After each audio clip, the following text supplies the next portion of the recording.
Ready? Okay. Hello everyone. Today we will be talking to one of the big six poets, William Wordsworth.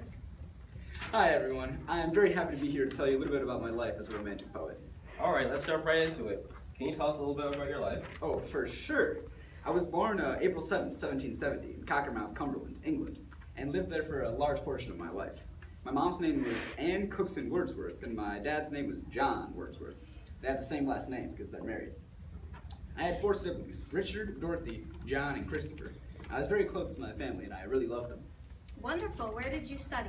I studied at Cambridge University, and I didn't really excel there, but I managed to get there in 1791 with a graduation. Wow! Could you tell us a little bit about yourself as a poet and what inspired you to write? I would love to. So I did write some prose for a while, but I preferred poetry because it was a way to express myself. I found that I had an affinity for nature, and that's one of the reasons why I succeeded in the Romanticism period. I published my first poem when I was 17 years old, which was a significant time before I went to college. I was one of the most important Romantic poets and introduced a new poetry style. The Romantic movement in arts and literature was a reaction to the Industrial Revolution. During the 1790s, I produced a collection of poetry called the Lyrical Ballads. I tried to use everyday language in my poems so it would appeal to the ordinary folks such as yourselves. And my work from 1798 to 1808 cemented my reputation as an acclaimed literary figure. Wow, that's so cool. Did you win any cool awards for all this great work? Oh, you better believe I won some awards. I was announced as England's Poet Laureate in 1843 and wrote no poetry after that title. I was also received an honorary degree from Oxford University in 1838. Congrats. We've heard about your poem, I Wandered Lonely as a Cloud, Daffodils. Could you tell us about that? Oh, absolutely. This is actually one of my favorite poems that I've ever written.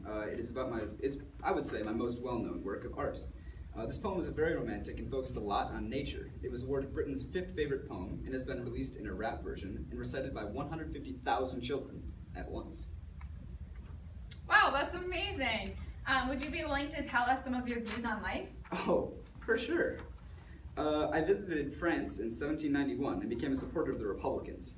I also lived in Germany for a short time, although I complained of the cold and I was very homesick, so I moved away. As I grew older, I kind of began to reject the radicalism that some people accepted. In 1813, I was named as a distributor of stamps, and I moved my family to a new home in the Lake District. By 1818, I supported the conservative Tories. Wow, did you create anything besides poetry? Absolutely. As I stated earlier, I did write some prose, but my greatest work was The Prelude, an autobiographical poem written in 1798 in blank verse. The 14 books of the work, books, we're not talking like pamphlets, we are talking books, really focused on my love of nature and the outdoors. And in 1796, I wrote my one and only play, which was turned down by the London Theatre.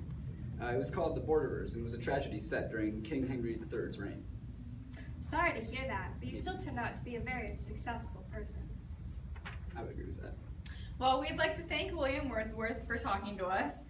He unfortunately did die at the age of 80 in April of 1850 from a disease of the lungs. He is now buried in a churchyard in Graysmere, and his family home at Dove Cottage is now a museum.